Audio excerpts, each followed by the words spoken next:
Welcome to the Black Liturgy, where forgotten truths are resurrected and history is stripped of its lies. It starts with the sound of breath, not one, but many, not loud, but there.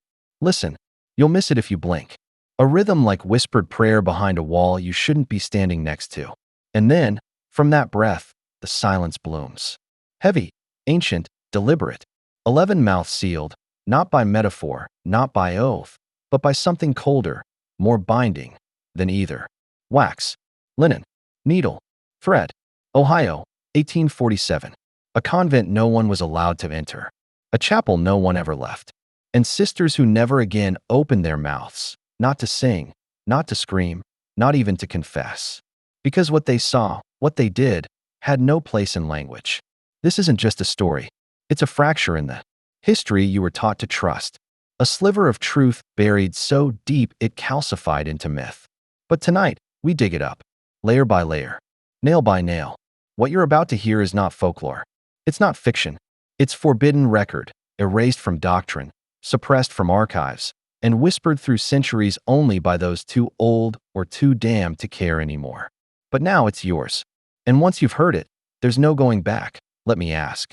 Use something, not rhetorically, but directly. What if faith was never about salvation? What if it was about silence? Not reverence, not obedience, but control. To hollow out a soul until even thought requires permission. What happens when 11 women, all bound by faith, find something deeper than the church's reach? Something older than the crucifix. Something waiting beneath stone and wax and obedience. We begin where the documents end. Hollow Creek, Ohio. Not marked on any current map. The records are sparse.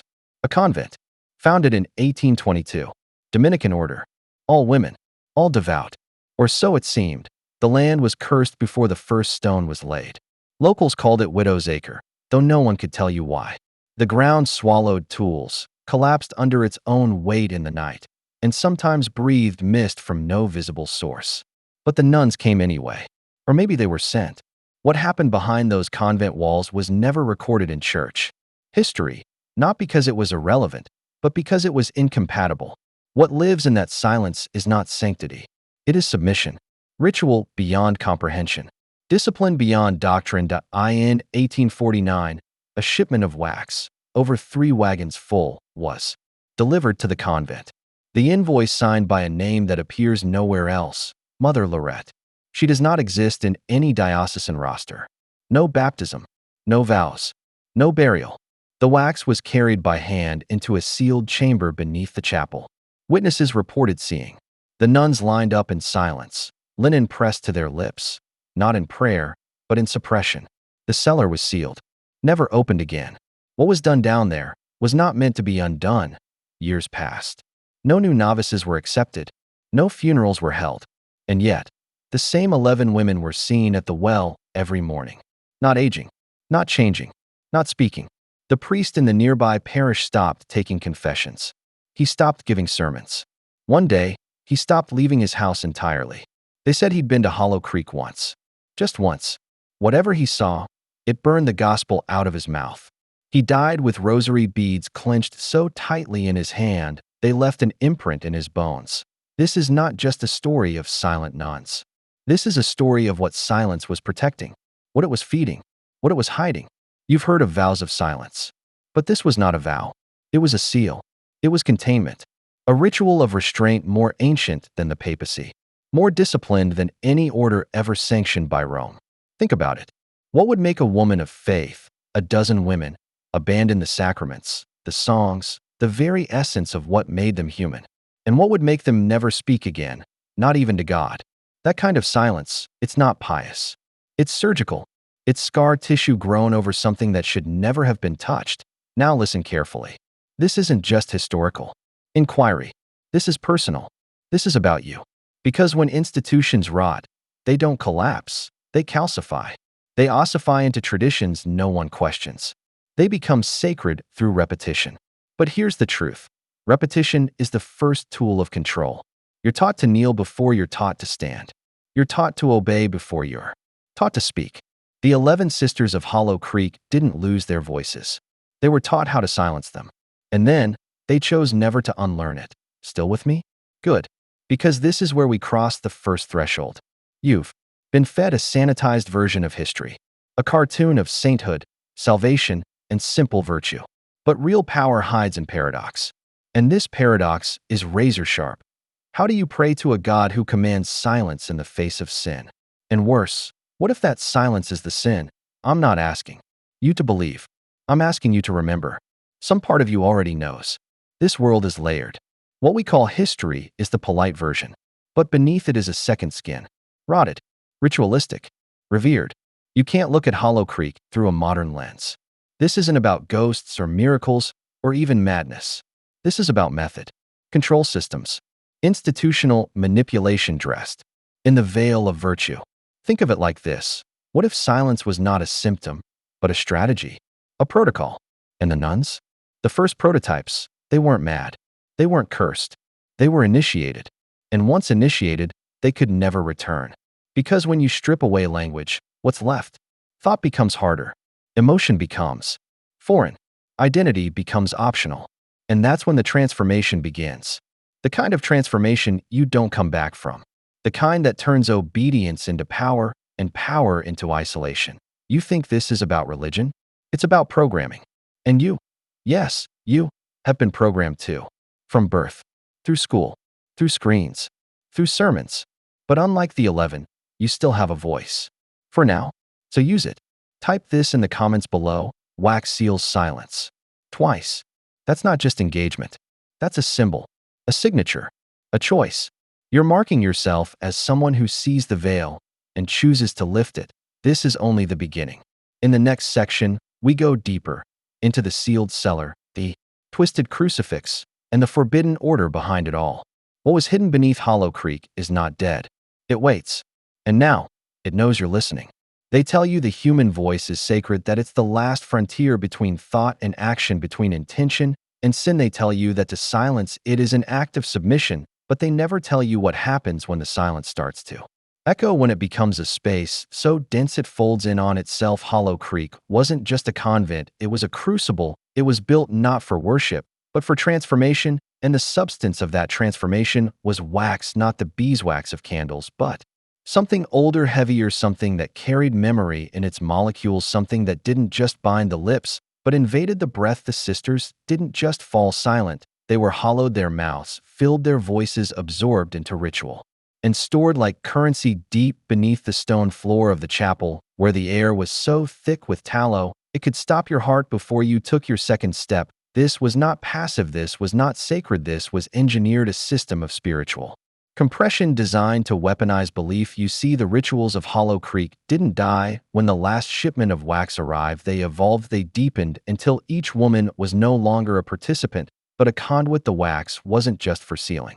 It was for shaping silence into liturgy, silence into surveillance, silence into something that could be passed down like blood. The original doctrine, as far as it can be pieced together, was recovered not from the church, but from the margins.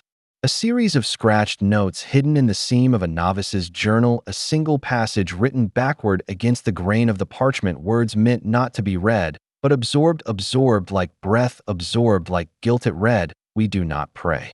We remember the shape of what was, and we hold it still with our silence." That line changed everything. It suggested that the silence was not absence, but containment, that the sisters had taken in something terrible, something pre-verbal, and to name it would be to unleash it again. This is where doctrine meets design, where spiritual discipline becomes psychological engineering. When you cut off the voice long enough, you sever the map between stimulus and reaction, you break the circuit, and what grows in that space is not peace, it is potential, raw, undefined, a kind of spiritual static that can be molded by whoever holds the frame. In Hollow Creek, the frame was the altar, not the crucifix as we understand it, but something older, a crude cross carved not with a savior in agony, but with a circle of wax, a crown not of thorns, but of silence. And at the center of the circle, a flame that did not flicker. It said the sisters would kneel in a circle surrounding this icon for hours, each with a taper lit, each allowing the wax to fall onto her own palms, her own lap, her own lips, in a slow, relentless rhythm, until the wax covered not just their bodies,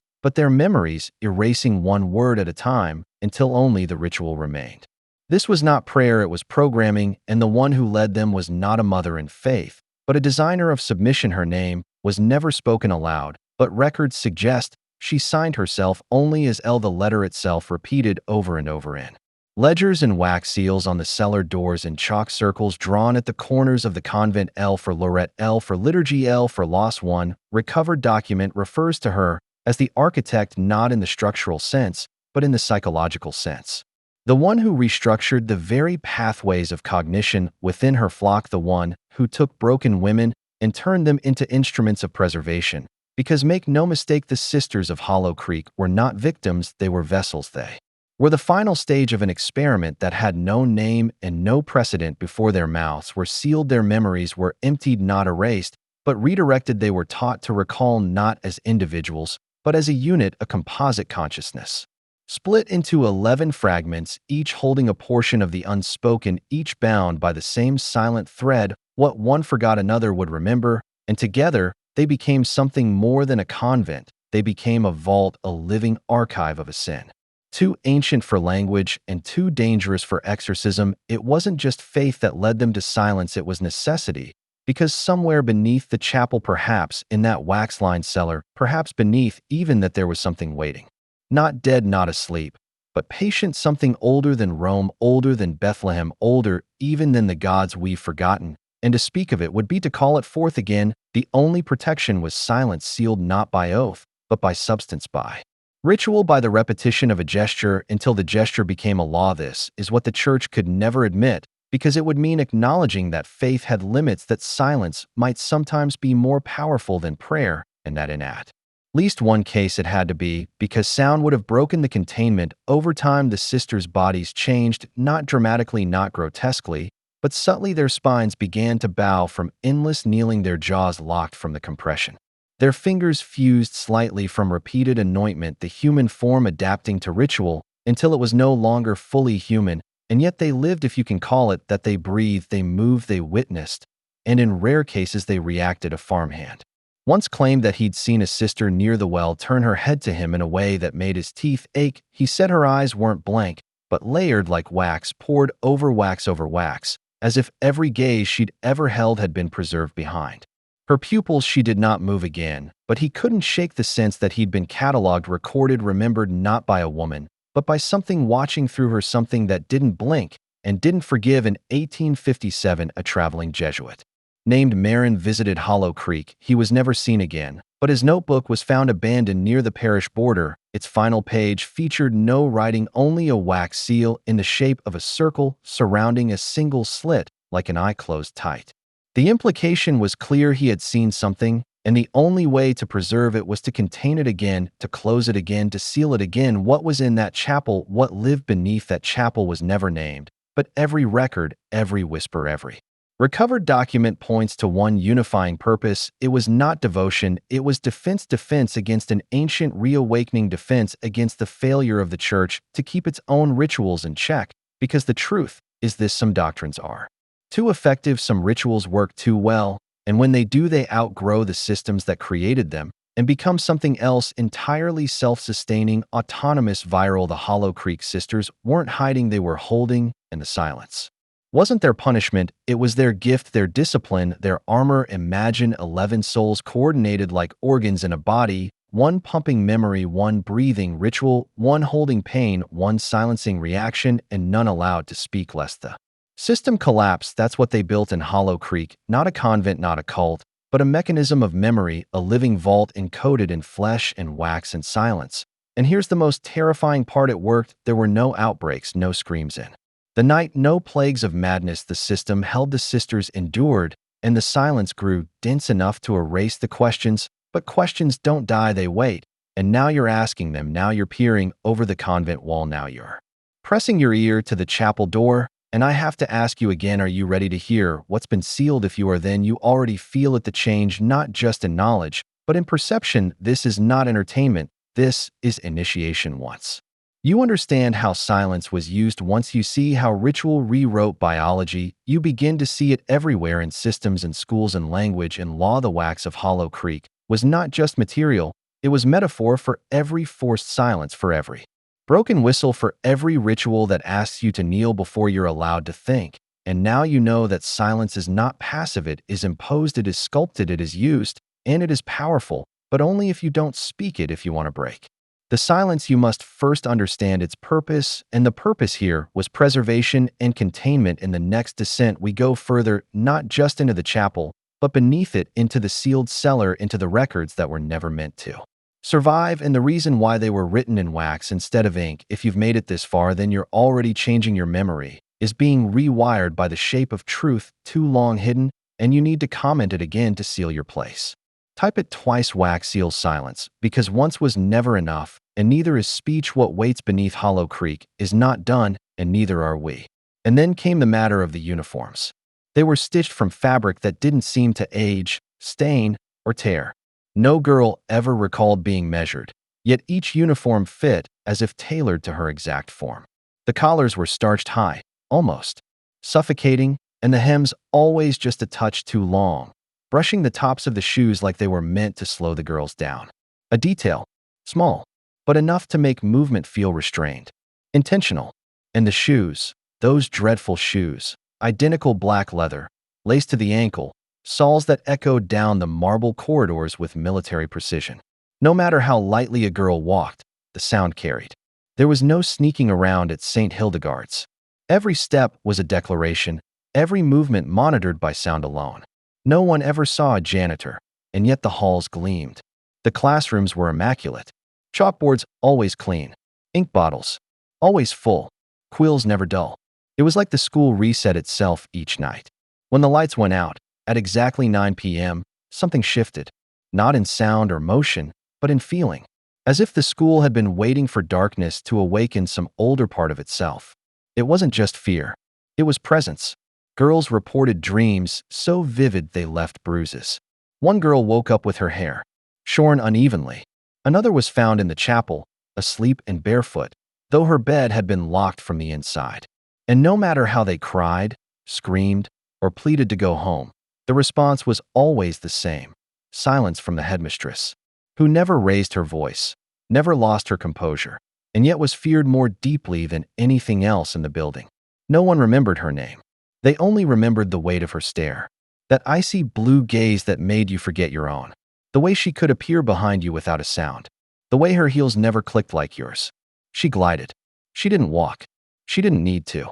By the third week, girls learned to speak softly, eat quickly, and never ask why the west wing remained sealed, even when they heard scratching from behind it, even when the smell of rot crept beneath the door, even when a seventh-year girl named Clara was caught standing before it, whispering in a language that made the candles flicker.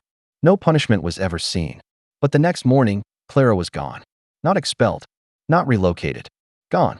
Her belongings removed. Her name scratched from the records. Her bed freshly made, as if she'd never existed. And the girls learned a deeper rule than the ones printed in the crimson leather handbooks they were forced to carry. Obedience was safety. Questioning was erasure. And yet, questions bloomed like bruises. Why were there no mirrors, except in the headmistress's office? Why did their letters home go unanswered? Why did time seem to stutter? Some girls swore they lived the same day twice. A test repeated. A conversation looped. A meal déjà vued. Others claimed time jumped, that they missed entire mornings, waking disoriented and sore with no memory of the night. One girl, a quiet one, who always painted in the East Garden, once whispered to another, "I saw myself walking the hall last night. But it wasn't me. She had my face, but her eyes were wrong." And then, she vanished too. Her easel remained, canvas half painted. No one finished it. The paint never dried. A priest came once, just once, to bless the grounds, they said. But he didn't make it past the gate. He stood there, frozen, muttering something in Latin, gripping his rosary so tight it drew blood. Then he turned and ran. The headmistress told the girls he had suffered a breakdown. They believed her. They had to. Not believing made things worse. Not believing made the whispers louder. The clocks ticked wrong in certain rooms. A girl once wrote an entire essay backward and didn't realize until it was read aloud. Some days, the sun seemed to rise twice. Some nights, not at all. And yet, the lessons continued. Etiquette, Latin, piano, sewing, astronomy. Anatomy. Not the kind found in books, but diagrams that looked hand-drawn. Too detailed, too disturbing. Lessons. No 12-year-old should receive. One morning, a small door was found ajar near the library. A girl named Maribel entered. The others waited. Minutes passed, then hours, then days. She emerged on the 5th day, smiling but different. Her voice was lower, her laughter too sharp. She claimed she'd only been gone a few minutes. But her fingernails were black, and her skin smelled of sulfur. No one asked her where she'd gone. The painting above the main staircase changed every term. It was always of a different girl, blonde, brunette, redhead, but always the same eyes. Cold, knowing, watching. Some said they blinked. Others said they moved. But no one said anything out loud. Saying made it real. Real made it dangerous. Girls were trained not just in grace, but in silence. The kind of silence that swallowed screams. That buried secrets deep enough no one would dig. Every graduation term came and went without a ceremony. No gowns. No diplomas. No departure. Just empty beds. New girls would arrive the next week. Uniforms reallocated. Names forgotten. And the cycle began again. The school yearbook was never printed. Photos were forbidden. Memories unreliable. The only consistency was the chapel bell, tolling at dawn, noon, dusk, and again at midnight. Always 4 times. No one knew why. It wasn't on any schedule, but it rang without fail. Some swore it was a warning. Others, a countdown. And still, they stayed. They obeyed. Because the girls who didn't, well, they didn't leave. Not through the front gates. Not by carriage. Not by memory. Their names became echoes. Their faces blurred. Their beds cold. And the school, St. Hildegard's, remained. A place not built for education, but for containment. Not for learning, but for preparing. Preparing for what? None could say. Only that when a girl vanished, the headmistress would smile, not cruelly, but with something colder. Like satisfaction. As if another piece had been moved. Another game advanced. And the rest? They were still just pawns. Just waiting. Watching. Until it was their turn to disappear. They never let the locals near the western wing not because it was under renovation like they claimed, but because the land beneath it was disturbed, constantly resettling, as if something underneath wouldn't stop shifting. It was the groundskeeper who first noticed the pattern back in 1893, though his name was stripped from all records. One journal survived buried beneath a loose board in his old cottage. He wrote of hearing whispers rising through the soil, voices that didn't carry air, but carried memory. He claimed the dirt itself spoke to him in dreams, warning him of the girls who were buried in improper rows, each body left facing inward toward a central point in the earth that the school once marked with a copper star. He wrote that the bodies did not decay normally, the soil refused them, and he was forbidden from reinterring them properly. This star, he said, wasn't decorative, it was a seal, and it had cracked long ago when they expanded the western wing. Now understand. This, they did not build the school over haunted ground, they built it to maintain what was already imprisoned beneath it, and that seal was not symbolic, it was functional, so every time the school grew in size, it weakened the containment, and every girl who went missing became part of the reinforcement. Some were chosen, some were offered, some simply disappeared, but none of them escaped. There was a girl in 1906 who, according to the papers, ran away, but her roommate wrote in her diary that the girl had begun speaking in foreign tongues and drawing circles of salt around her bed, muttering about the stairwell beneath the chapel that no one else could find. She claimed the girl vanished during a lightning storm, but not into the woods. Like the officials said, the storm struck the chapel directly, and for hours the smell of burned parchment filled the halls. The girl's bed was soaked in brackish water with no sign of a leak. Her diary was confiscated, but one page survived hidden in the spine of a hymnal, and it reads, "I heard them calling me from below. Their hunger is not evil, it is endless, and I am the rope they will use to climb back." Her name was never spoken again. In the morning, her side of the room had been scrubbed clean, stripped bare, her belongings incinerated, and her parents told a different story in every official version. Over the next decade, the names of the girls began to change. Mid-semester roles were altered, grades reassigned, rooms reassigned, families stopped receiving letters, yet tuition kept clearing, and a new uniform rule was added. Every girl must wear gloves outside, not because of modesty, but because the marks on their hands had started to appear identical in shape and size. Even the left-handed girls started favoring the right. The symbol was circular, carved, not drawn, and the gloves were meant to keep staff from noticing in photographs. You can just barely make them out when the light hits right an indentation near the knuckle like a seal pressed too deep, not ink, not scar, but something else, something that never faded. Some called it a blessing, but others knew it was a brand. By 1912, the senior dormitory had become off-limits to all but 6 handpicked girls, each from different towns, each with no living parents, each with an aptitude for languages they had not been taught. One of them, Rose Monroe, began keeping a coded log scratched beneath the floorboard with a hairpin. She was methodical, careful, obsessive about tracking when the voices spoke, how many nights they bled from their ears, how many of them dreamt of the staircase that moved, of the hall that narrowed behind them, of the whispers that learned their names. Her final entry is the most disturbing, and it's not a warning, it's an invitation. She writes, "We are the choir they chose, we sing in tongues, so the veil stays shut, we eat, so you may sleep, we suffer, so the world remains as you know it. Come, sister, take up the song." The following week, all 6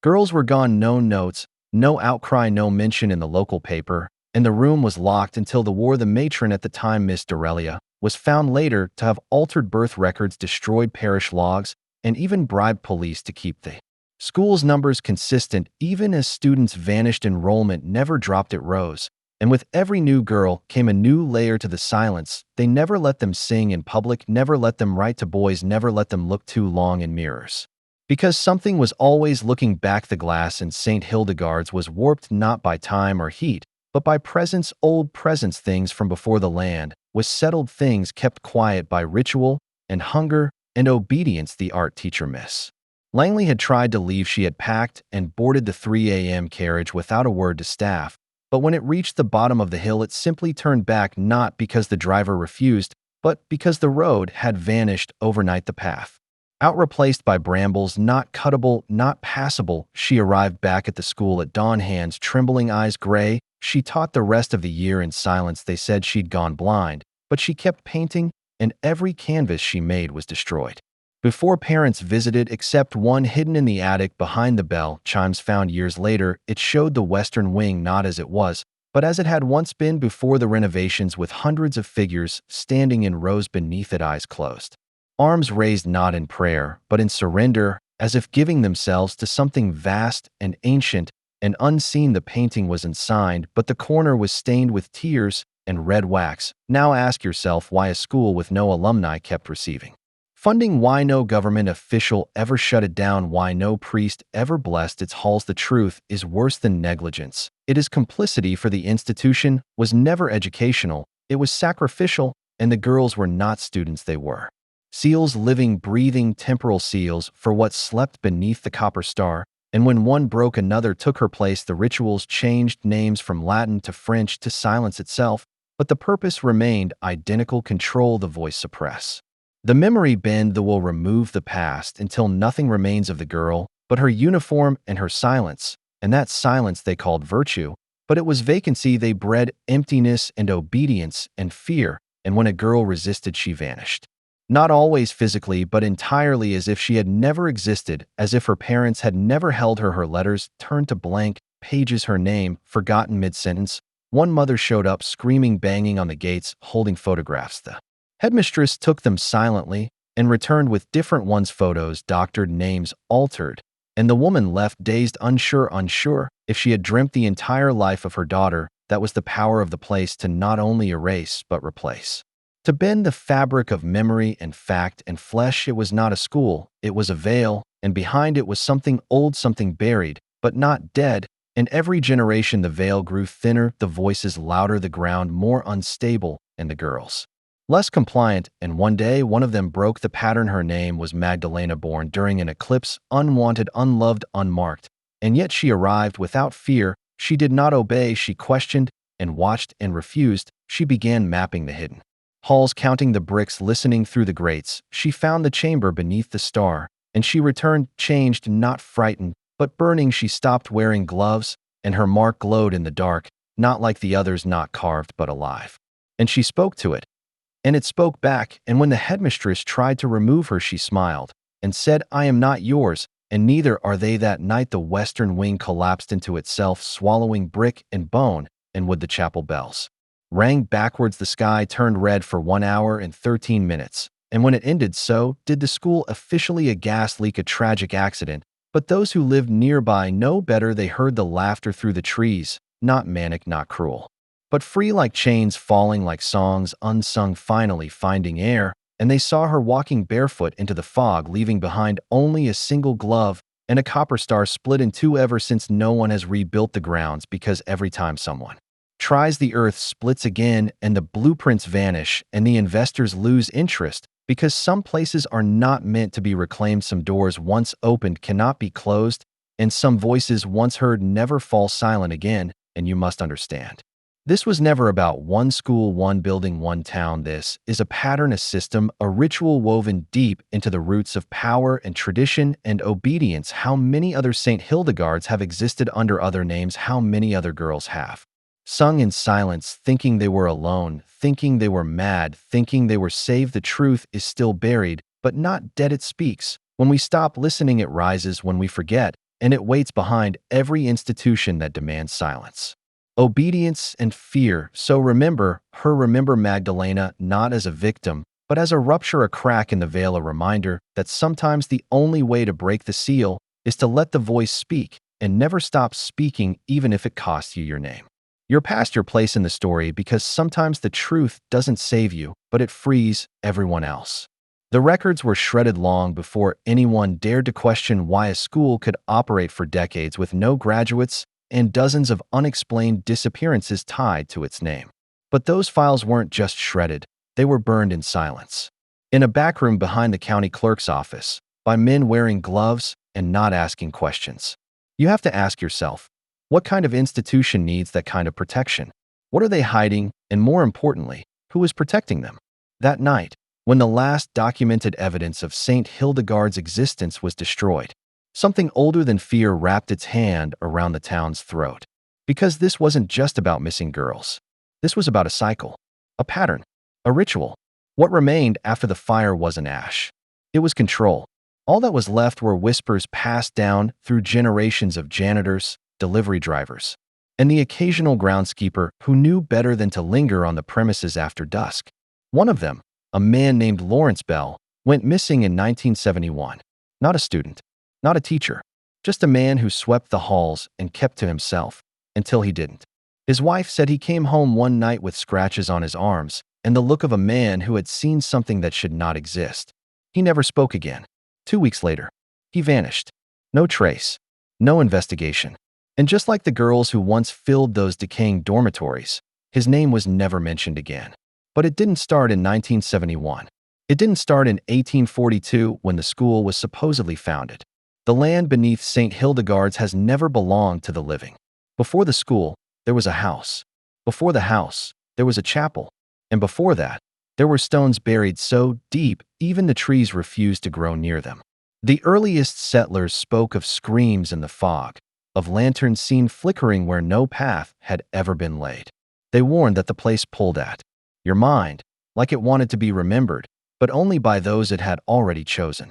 The strange thing is, none of this was ever taught in history class. You won't find it in archives or town records. What you will find, if you dig deep enough, are the financial links between the school and a private group known only by a symbol, an inverted lily, carved into stone above the chapel's original entrance, which now sits buried beneath the school's east wing. That symbol shows up in shipping manifests, medical patents, and real estate transactions, always connected to properties with unexplained deaths or abandoned institutions.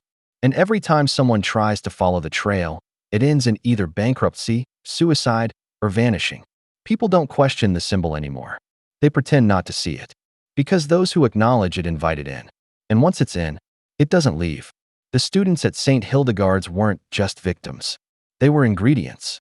That's a hard truth to accept, but it's the only truth that explains why no one ever graduated. Why parents were told their daughters had transferred when, in reality, the school never allowed transfers. Why some families received ashes in sealed urns with no explanation and strict instructions never to open them. I've seen one. Just once. It wasn't ash. It was soil. Cold, damp soil.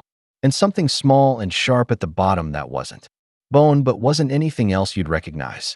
When you ask people why the town tolerated the school's existence for so long, they tell you it brought in jobs, money, prestige. But that's not the full story. Those who truly remember, who still have nightmares from the screams that came from the woods behind the property, will tell you that the town didn't tolerate the school. It feared it. The mayor's daughter was one of the last students to enroll. The town held a parade the day she left for St. Hildegard's, banners and speeches, even a local marching band. A week later, she was gone. And a month after that, the mayor hung himself in his study. The official story was depression. The unofficial story? He left a note with only one sentence. I heard her in the walls. You can still find pieces of that wall if you know where to look. Beneath the new development built over the west wing after the school supposedly burned down in 1983. But here's the thing, there was no fire. At least, not one that left any damage. That story was manufactured. The real reason for the closure was never released, but several former staff members were quietly relocated under new names. One of them was tracked down in 1992 by an independent journalist named Sarah Witt. Sarah recorded the entire interview. The man, listed only as Mr. D, broke down midway through. He said the girls weren't taught math or literature. They were taught silence, punished for remembering, conditioned to forget. And the ones who resisted were taken beneath the school into what he called the hollow. No lights, no sound, just stone corridors and something that whispered without words. Sarah disappeared 3 days after the interview aired. Her tape was confiscated by federal agents who claimed it violated national security laws. Her family still believes she was killed. But one copy of that tape survived. It's never been aired again, but its transcript circulates in fragments. Across encrypted forums, half-redacted, scattered like breadcrumbs left for those obsessed enough to put the pieces together. It's not about the school anymore. It's about what used the school as a mask. Something that feeds on memory, on the very act of looking for truth. The more you search, the closer it gets. That's why the alumni don't exist. That's why the staff disappear. That's why every attempt to reopen the land ends in bankruptcy, tragedy, or sudden death. A tech company tried to build a data center there in 2004. Within 3 months, 4 employees were dead. 2 by suicide. 1 by an accident no one could explain. The 4th simply vanished from her hotel room. The company abandoned the project. Left everything behind, including footage, grainy security tape showing a figure walking through walls. No face, no feet, just a shadow that moved like smoke underwater. They tried to enhance the image. What they found behind the distortion was a girl's face. Eyes closed, mouth stitched shut, and that same inverted lily burned into her forehead. That footage was never released. But people who worked the case say they still see her in their dreams. Not just as a nightmare, but as a warning. Because something was kept in that school. Or perhaps it was summoned. No one knows for sure. But one thing is certain, whatever it is, it remembers. It marks those who look for it. And it doesn't forget. That's why the records were burned. Not to protect the guilty, but to starve whatever still lingers. To cut it off from names, from stories, from attention. Because once you speak its history, you help rebuild it. You feed it. And if you've listened this far, it may already know your name. There is no safe ending. Only silence. And even that is borrowed. And so it was that the whispers of St. Hildegard's became screams sealed behind concrete walls, the kind that echoed through the bones of the building but never reached beyond the hedgerows, never touched the ears of those who could have done something, anything, had they only believed. But you see, belief was the enemy. Because belief meant confrontation. Belief meant responsibility. It was easier for the town to pretend the school simply didn't exist anymore, to allow its name to fall from record books and the memories of generations. But what they buried didn't stay buried. It never does. The silence of the town was not born of ignorance, but of complicity. Generations trained to look away from the train that never stopped, the visitors that never returned, and the children who left behind no trace. Not a letter, not a uniform, not a name on a graduation wall. There was no graduation, no diplomas, only endless arrivals and whispered disappearances. The matron, a woman who called herself Sister Adelgund, kept no real records. Or perhaps she did, but not in the way one might expect. Her ledgers weren't inked in black, but etched in ritual. Symbols, markings, codes indecipherable to the untrained eye filled pages she never let out of her sight. Every new girl had a page, a symbol, a date. Some dates were circled twice. Those girls were never seen again. It was only years later, when someone finally unearthed her personal chamber hidden behind the library's false shelving, that the truth began to rot its way into the open. But even then, the town sealed it up again. Because the truth is an infection, and no one wants to be the first to catch it. But you want it, don't you? That's why you're here. That's why you're still listening. You feel the weight of it in your chest like a stone dropped in your ribcage. You've seen glimpses of it in dreams you never told anyone about. A corridor with too many doors. A dormitory with no windows.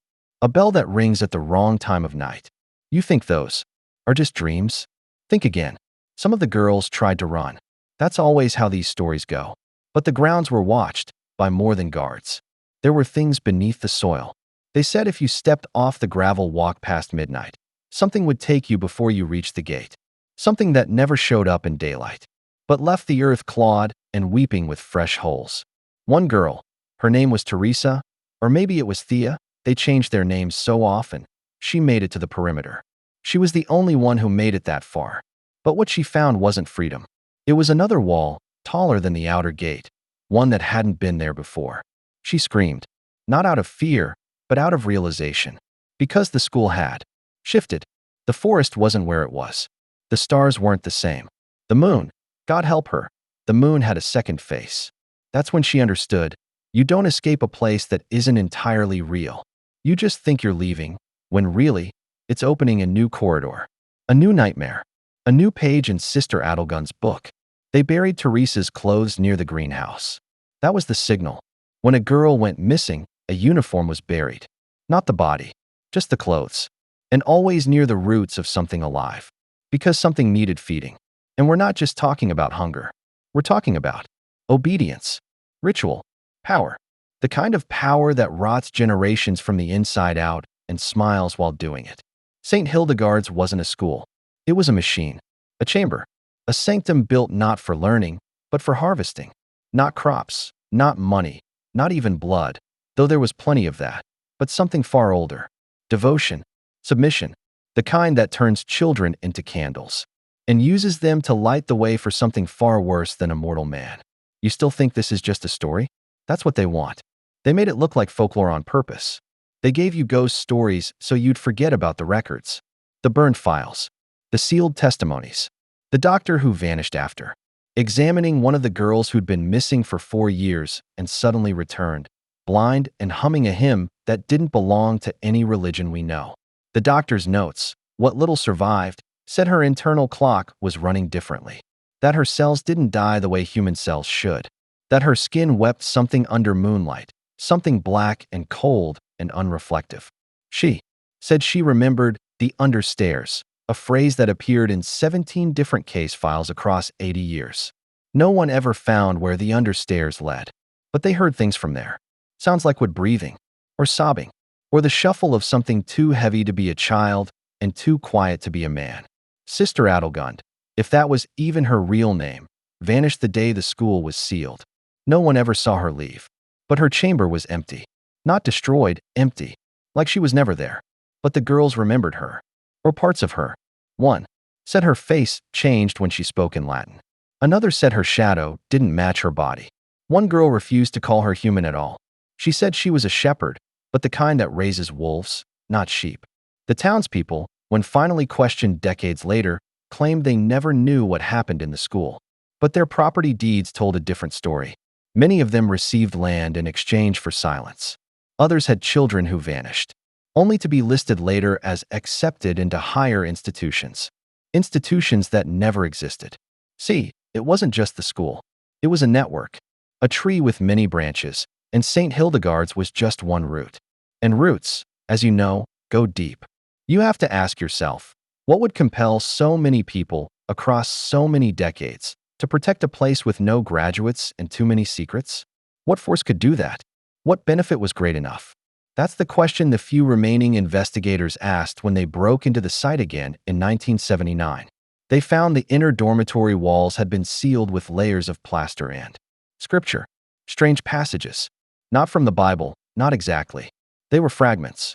Parables from something older. Something that spoke of children as vessels, of education as a right, and obedience as a currency of the soul. They found a desk nailed shut with teeth instead of nails, a bell that rang without being struck, and in the center of what used to be the chapel, they found a pit, not dug, grown, spiraled downward like something bored into the stone with its own body. The investigators never filed a report. They disappeared on their way to deliver it. Their car was found empty on the side of the road, radio still hissing with what sounded like a girl whispering the school's hymn backward. After that, the state declared the grounds condemned. But locals say lights still appear there. Not flashlights. No, these are soft and green and pulsing, like breath trapped in glass. And sometimes they say you can hear singing. Not joyful, not mournful, just hungry. And every so often, someone will vanish nearby. A traveler, a surveyor, a girl. And always, when someone new disappears, someone else swears they see a light in the chapel again. One, then two, then none. This isn't a haunting. This is a ritual. Still alive. Still functioning. You think you're safe just listening? That's what they thought too. But you already opened the door by listening. That's how it always starts. With a whisper. With a name. With the question, what happened to the girls of St. Hildegard's? And then you find yourself dreaming about corridors and bells and the understairs. You see, they never stopped. They only changed forms. The machine didn't break, it evolved. That's what no one understands. The school was never meant to graduate girls. It was meant to use them, to break them down, to repurpose them into something else. And if you think that something stayed behind those walls, you're wrong. It followed the ones who tried to leave. It followed the songs, the symbols, the rituals carved into their skin. It followed the bloodlines, the descendants. And now it waits, not in the dark, but in the silence between knowledge and disbelief, waiting for the next name to be spoken, the next secret to be remembered, the next listener to lean just a little too close to the story and ask, could it be true? Could a school with no graduates still hold power over us today? Could its secrets still reach through generations and stain us with things we don't remember learning? Listen closely. That ringing in your ears, that's not tinnitus. That's the bell of St. Hildegard's. And once you hear it, truly hear it, you never really leave. You might think you walk away. You might turn off the story. But the door doesn't close behind you. Because it was never a door. It was an invitation. And you accepted. They told us the doors were locked for our safety, but what they never told us is that sometimes the danger isn't outside those doors. It's the silence behind them, the whispers in the walls, the things no one dares to name, the memories etched into the stone that even time has tried to bury. You see, by now the sun had stopped rising over St. Hildegard's. It merely glared with contempt through the frost-bitten windows, as if angry to shine on this place. And the girls who were left began to change, not gradually, but all at once, like puppets yanked on invisible strings. No one smiled anymore. Not even the new ones, the ones who arrived with fresh ribbons and hopeful eyes. They learned quickly that hope was punished here, that silence was safer than curiosity, and obedience was more than virtue.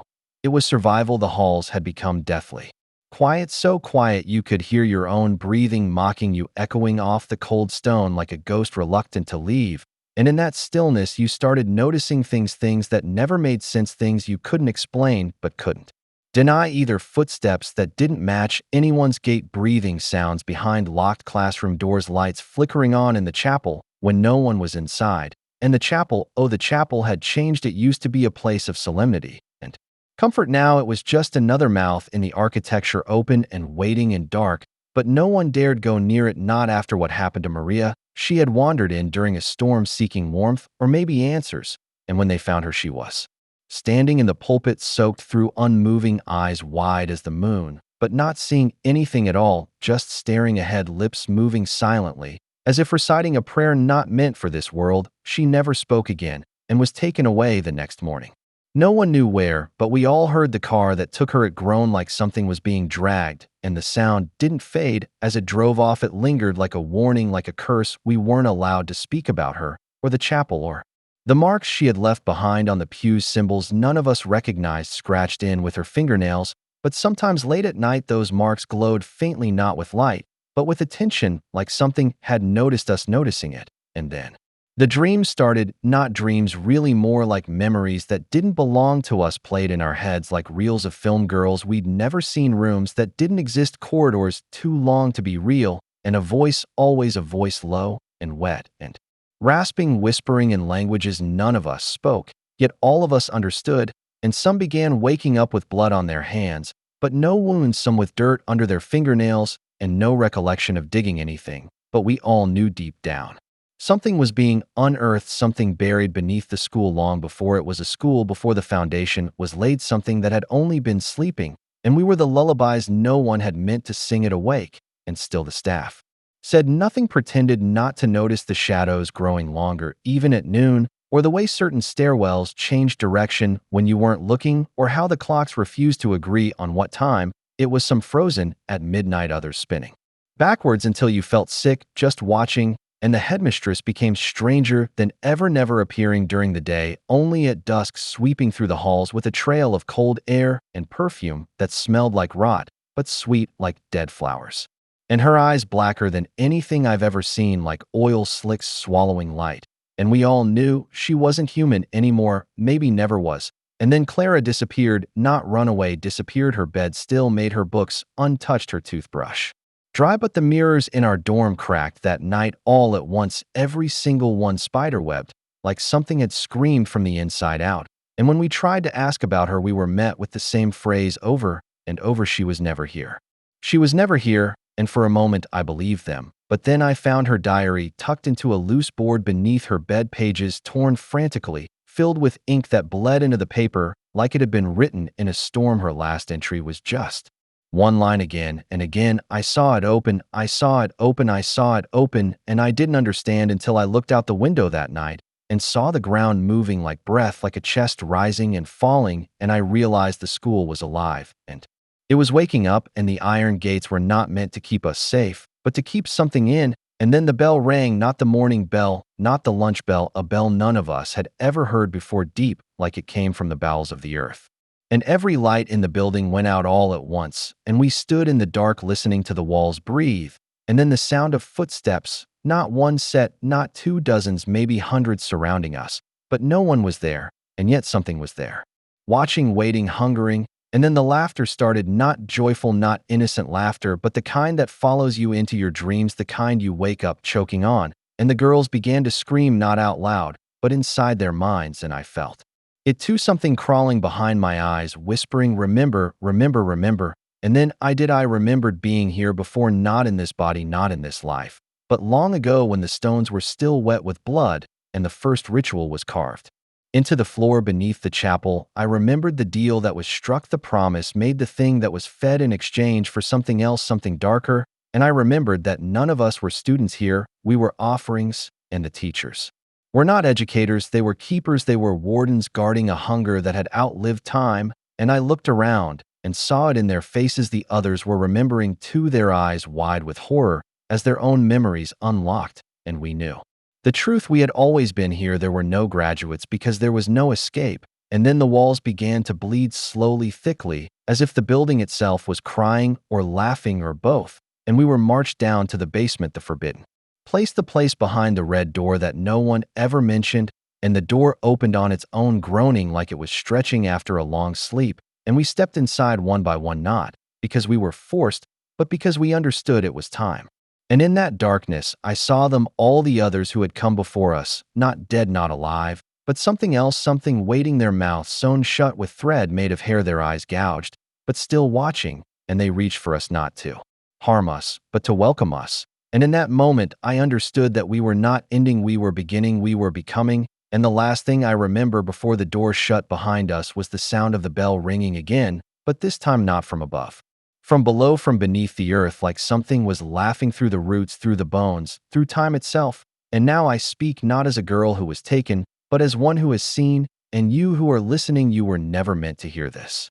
But you have, and now it knows you too, and you will begin to see the signs, the flicker in the mirror, the sound behind the wall, the itch in your mind you can't quite scratch. And when the dreams come, do not run, do not scream, do not beg. You've already been chosen, and St. Hildegard's never forgets her own. They say every institution has ghosts, but what haunted St. Hildegard's wasn't just the whispers of old sorrow, or the echoes of forgotten footsteps. It was something far older, far colder, far more intentional than any spirit, the kind of presence that doesn't rattle chains, but instead adjusts the rules of reality ever so slightly, bending time, dreams, and memory until the girls didn't know if they were still dreaming or if they were still alive. It began with the ritual's quiet little things disguised as discipline, lining up at precisely 4:44 a.m. for cold showers, reciting Latin phrases with no translation aloud, bowing before a blank wall in the chapel, and holding still for hours during reflection hour, where nothing was reflected except the deep, unsettling silence. There were no explanations, no forgiveness, and no deviation. The headmistress, Sister Isadora, said it was the path to refinement, but the older girls called it shaving the self, as if who they were before St.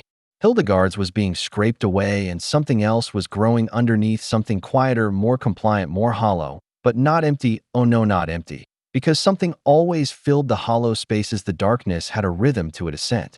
The candlelit hallways always smelled faintly of old iron, sweet herbs, and damp stone, as if the building itself was bleeding from a wound time, had forgotten, and every corner held the potential for an encounter, not with ghosts, but with eyes that watched from places they shouldn't be. Sister Isadora spoke of discipline, but what she enforced was obedience without comprehension. She wasn't cruel in the traditional sense. There were no whips, no screaming, only silence, the kind of silence that punished harder than sound. She would walk into a room and girls would straighten, not because they feared her, but because they feared what followed her. It was like her presence pressed down on the air, like an invisible weight that aged the walls and turned the bones of the place brittle. There was a night when the bells rang at 3:03 a.m., not the usual tolling, but a frantic, uneven chime, and every girl in the dormitory sat upright, at once eyes wide, unblinking, not knowing why they were awake, but sharing a collective breath of terror. No one spoke,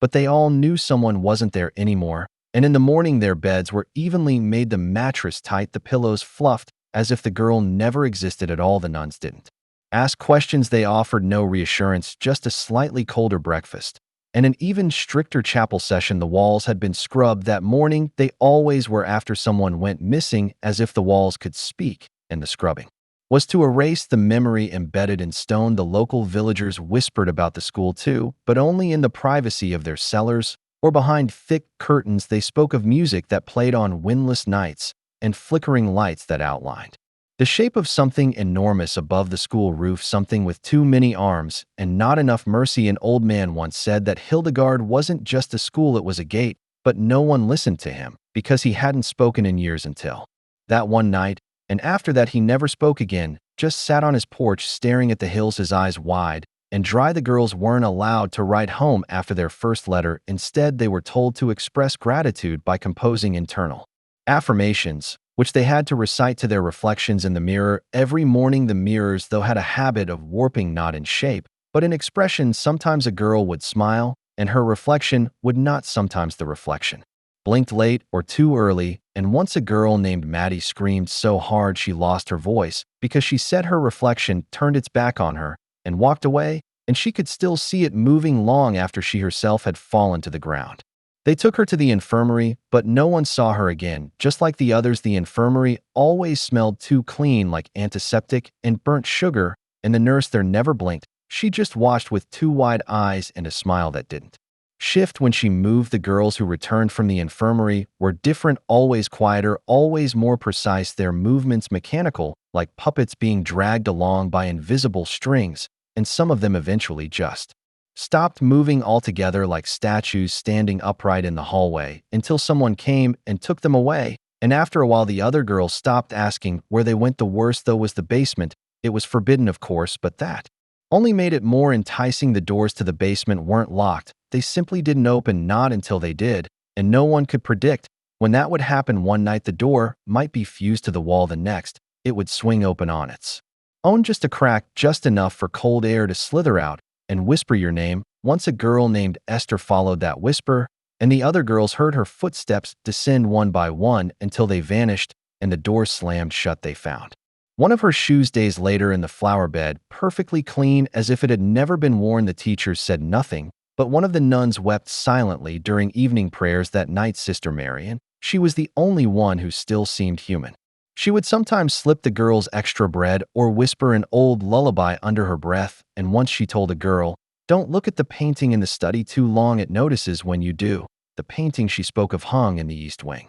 A massive oil canvas of the Virgin Mary, but her eyes were dark, too dark, and her mouth was slightly open, as if about to whisper something that only made sense in nightmares. And if you stared long enough, the background seemed to shift ever so slightly, showing glimpses of a cathedral that wasn't quite built for human worship, one shaped like a spiral. Instead of a cross, there were stories of older students who had graduated, but no records, no photos, no alumni, no ceremonies, Sister Isadora insisted.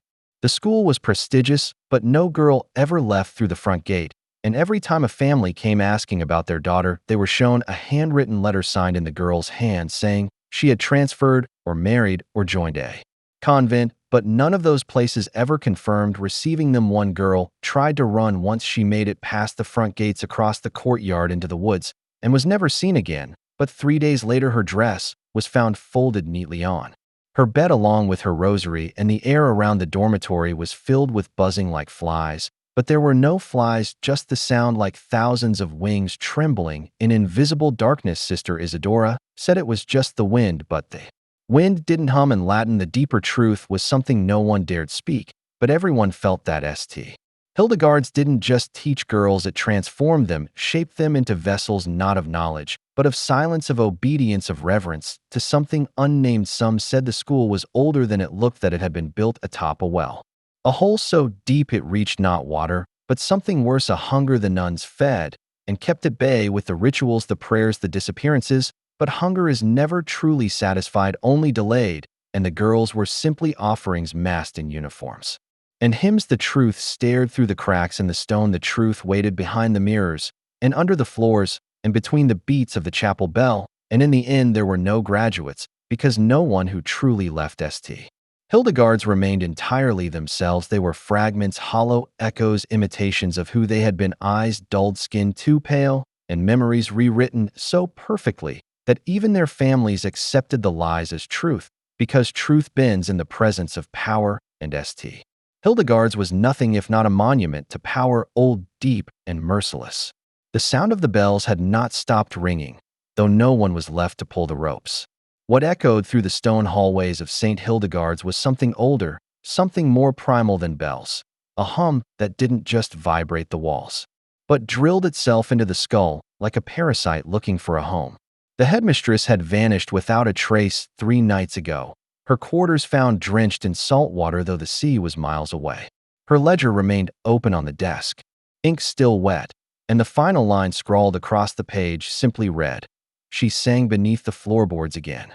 By the 4th day, every girl in the East Wing had scratched the same phrase into their bedposts, some using their nails when no pencils were left.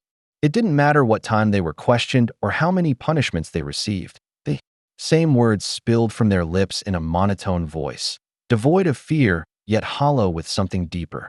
She sang beneath the floorboards again. No one could find the source of the voice.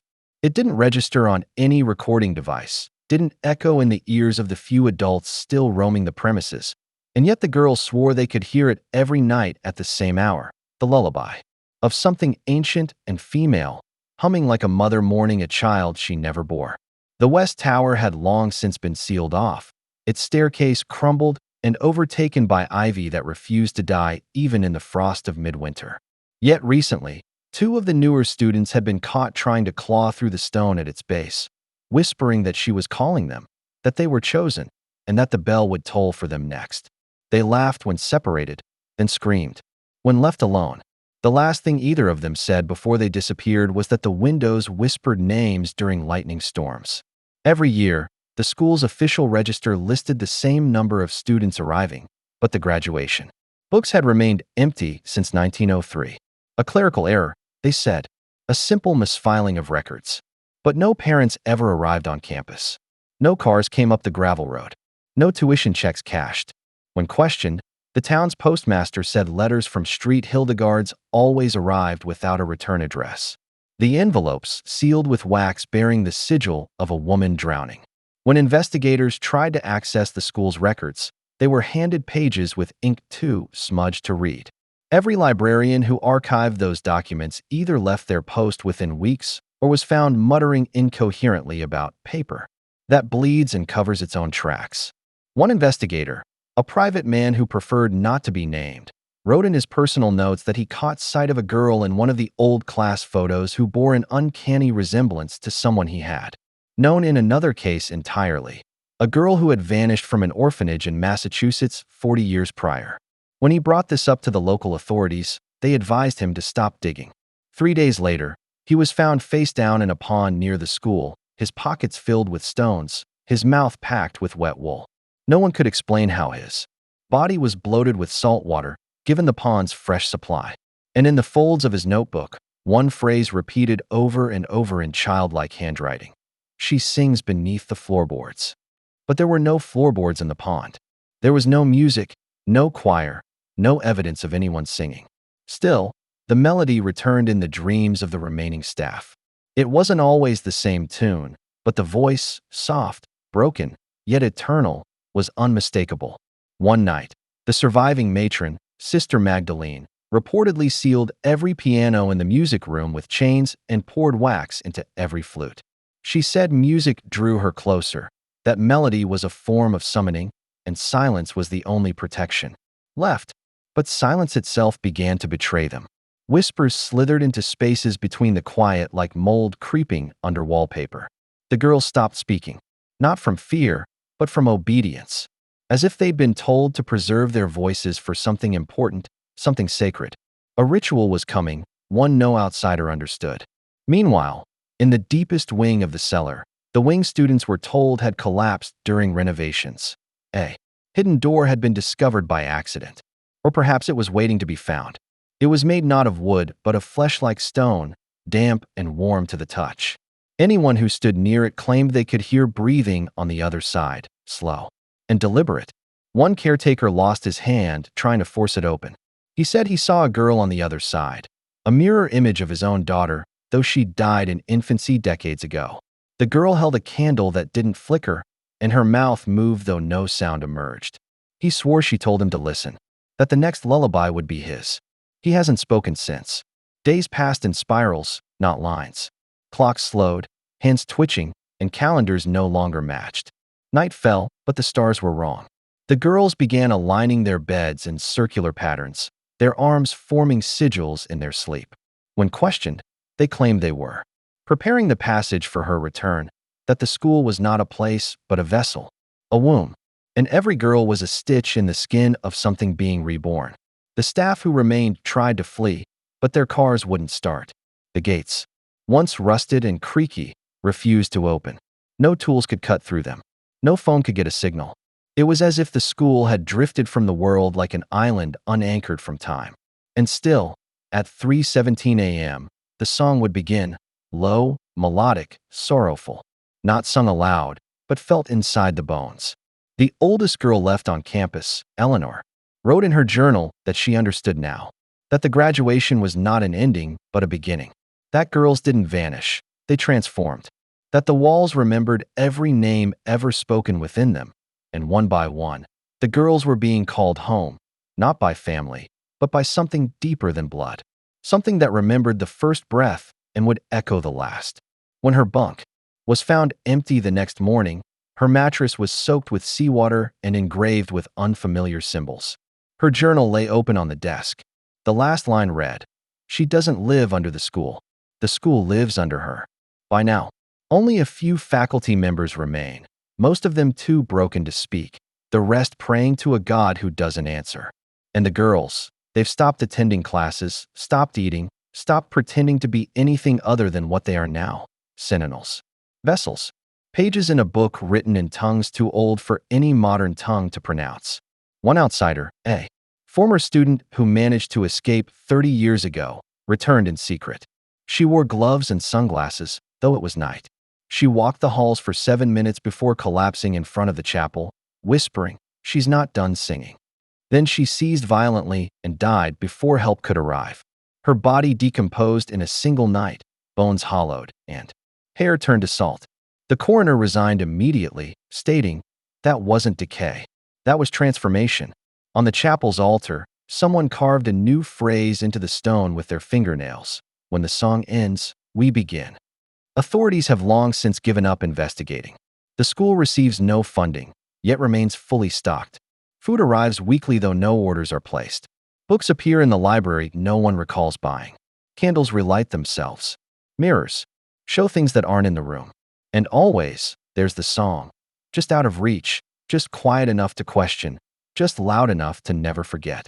And when newcomers arrive, because they still do, they're handed uniforms stitched from fabric that wasn't purchased. Their names are already printed in the ledgers. Their photos are already framed on the wall. And when they ask where the graduates are, the answer is always the same. There are none, not above the floorboards, not in the world we know. Only those who answered her song. Only those who walked through the breathing door. Only those who learned that some schools don't teach, they awaken. And what they awaken cannot be silenced. Not by fire, not by time, not even by forgetting. Because the bells still toll, the voices still hum. And beneath the floorboards, something ancient stirs, smiling, watching, waiting.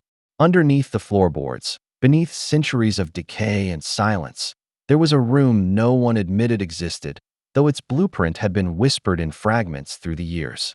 It was where the air went still, not just from lack of movement, but because whatever had once breathed there had forgotten how.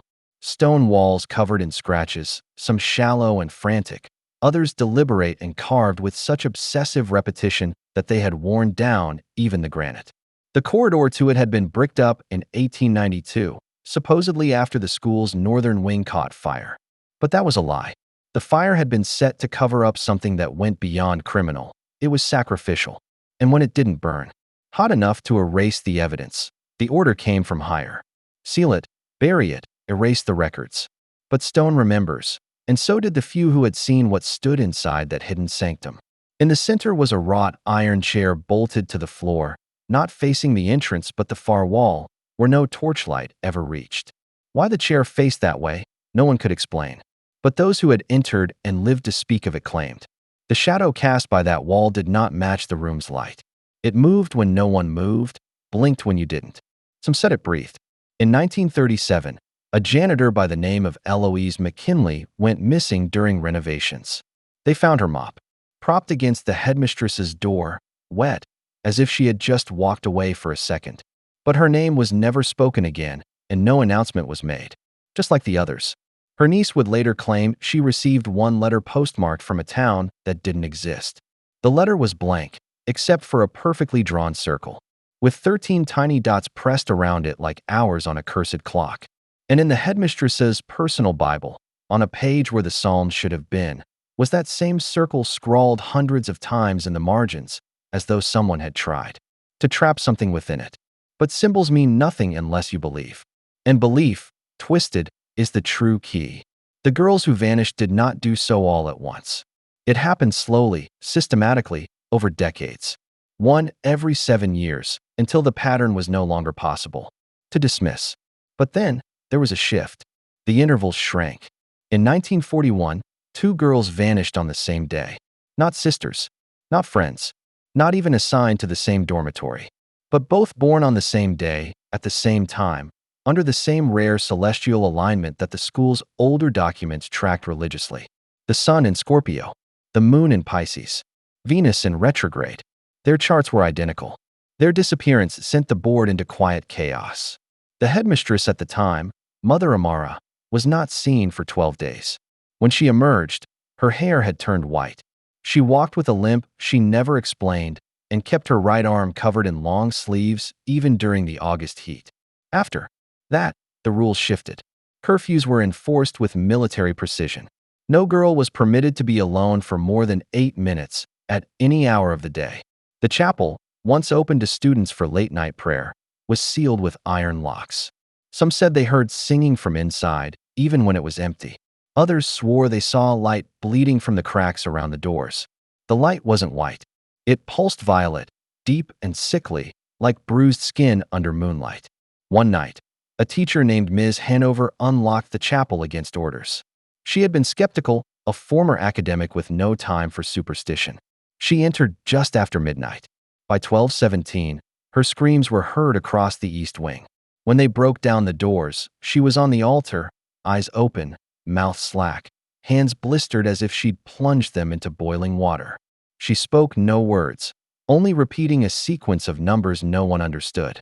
For weeks, she sat in her room, writing the same sequence over and over on the walls until they transferred her to St. Dymphna's Hospital for the Incurable. She died 1 year later, tongue blackened, gums eroded, as though something had tried to silence her from the inside. After that, the school's records changed again. Reports became vague.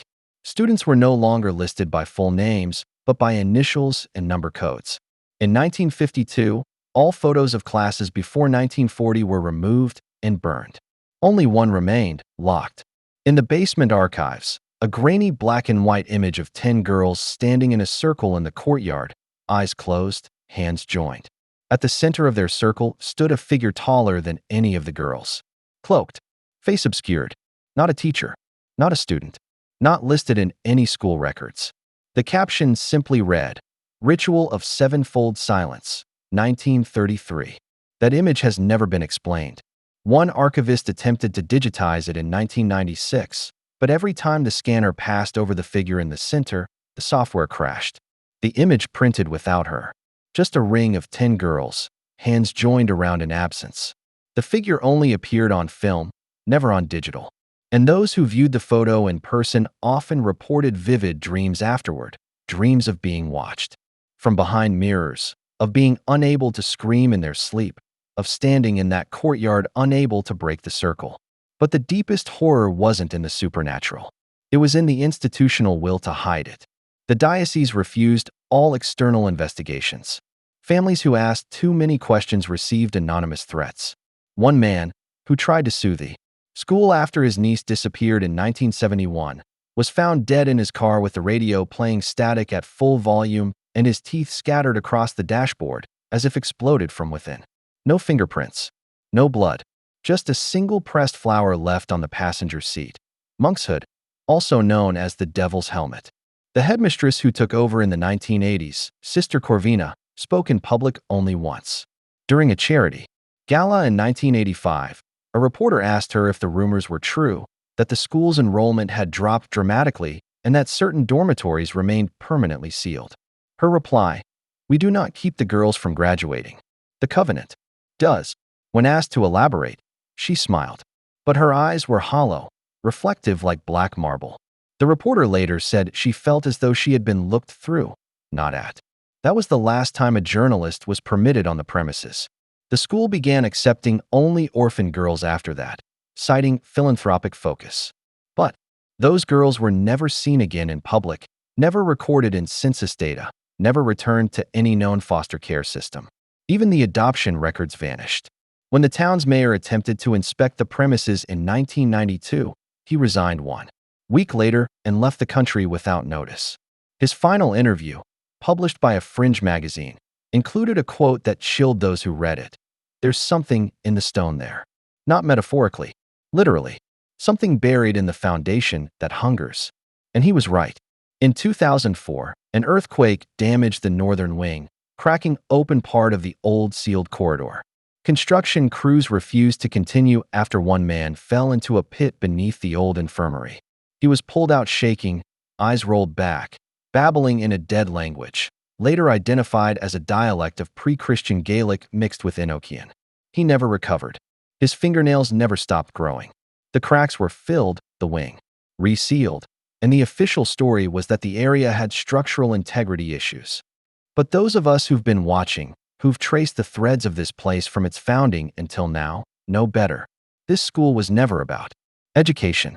It was about containment, about tribute, about an ancient agreement older than the church that founded it. And with each girl who vanished, something was being fed, awakened, strengthened. The final truth is this: there were graduates, just not of this world. Girls who did leave, but not through gates or roads. They left through mirrors that never reflected right, through doors only visible at dusk, through cracks in the walls that whispered their names in forgotten tongues. And those girls didn't just disappear. They became something else. Something that watches from behind the eyes of the innocent. Something that waits. And now, in this new century, as the school prepares for its so-called centennial reopening, the stones hum again. The lights flicker. The mirrors fog without breath. And somewhere deep in the earth beneath St. Hildegard's, the iron chair has turned to face the door. And when she finally opened the drawer beneath the floorboards, yes, that drawer no one ever spoke of, the one even the staff pretended didn't exist, she found what no one should ever have found. The identical notebooks, 23 of them, each, bearing a different name, but all written in the same hand. The ink was aged, the paper brittle, but what chilled her wasn't the content. It was the handwriting itself. Identical pen strokes, identical spacing, as though one single person had written them, all pretending to be different girls. The names matched the list on the East Hallway's Lost Graduates wall, the so-called unconfirmed leavings, a euphemism for vanishments. What made it worse? They weren't diaries. They were assignments. Assignments given to the girls after. Lights out, exercises in self-denial, moral abandonment, psychological dissection. And each notebook ended the same way, with a phrase scribbled over and over again. I give up what I was. I become what you want. Over and over.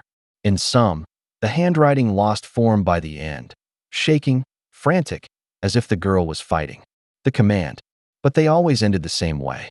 That wasn't education. That wasn't even punishment. That was erasure.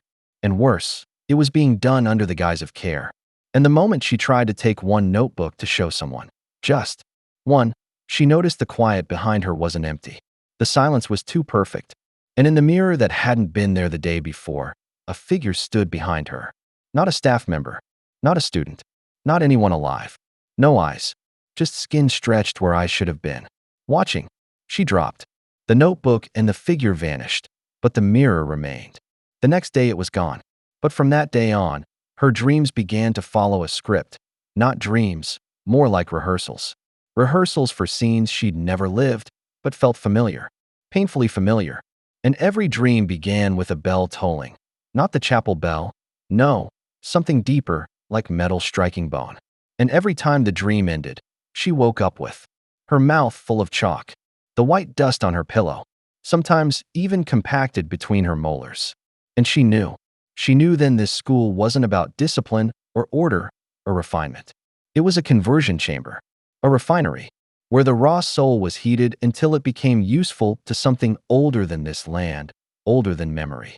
And when she returned to the East Hallway, the list of unconfirmed leavings had a new name at the bottom. Hers, spelled correctly, carved into the brass plate. She ran. She tried to leave, but every path out twisted back in on itself. The gates weren't gates. They were illusions of escape. And every staff member she asked about her family acted as if they'd never heard of them. Letters went unanswered. Phones had no dial tone. Even the mail carrier, when pressed, said, that address hasn't existed since the war. But which war he wouldn't say. And still, she remained. Why? Because every time she resolved to leave, the dreams would return and whisper a new version of herself into being. And slowly, she noticed something impossible. Her handwriting. On the walls, on notes she didn't remember writing, on letters she hadn't sent. And worse, it matched the notebooks. The ones written by the vanished girls.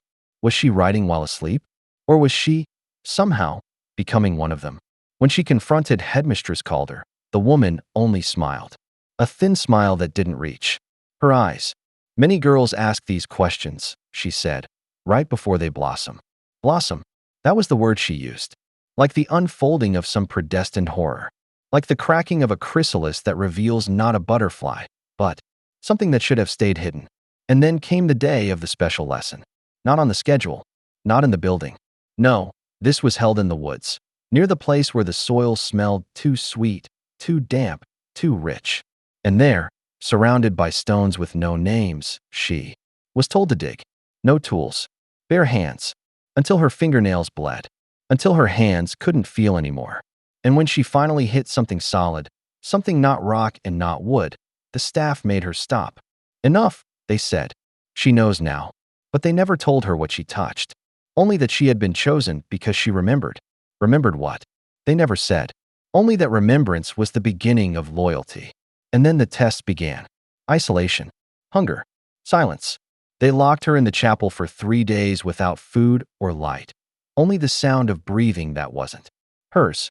On the 3rd night, a voice whispered her name. Not from outside, but from inside her own skull. You belong, it said. You're ready. When they opened the doors, her eyes had changed. She didn't see like before. She didn't blink the same way. She walked differently. And all the staff nodded. She was ready. But for what?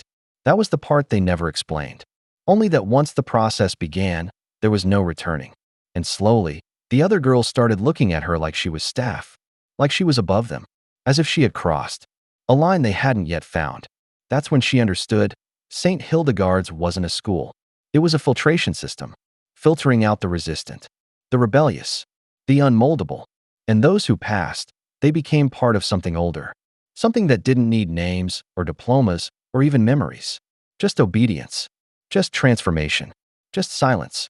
She tried to resist again, to forget, to undo whatever had been done. But it was too late. Her dreams were no longer her own. Her voice echoed before she spoke. And on the day she looked into the mirror and saw not her own reflection, but one of the girls from the notebooks, smiling, serene, erased, she knew. She was no longer a student. She was a lesson, a warning, a whisper that moved between the walls, teaching others what happens when you dig too deep, when you ask too much, when you remember. And that's when the letters started appearing beneath the pillows of the new girls. Letters in her handwriting, guiding, testing, conditioning. She had become what they wanted. The curriculum incarnate, the silent vow fulfilled. She would never leave, because she no longer needed to. She was in everything now, in the wood of the floorboards, in the pages of the books, in the chalk on the board. And when the new girl arrived, looking frightened, looking curious, she smiled the way Calder once had. Thin, measured, final. Welcome to St. Hildegard's, she whispered. You'll learn quickly, or you won't be here long.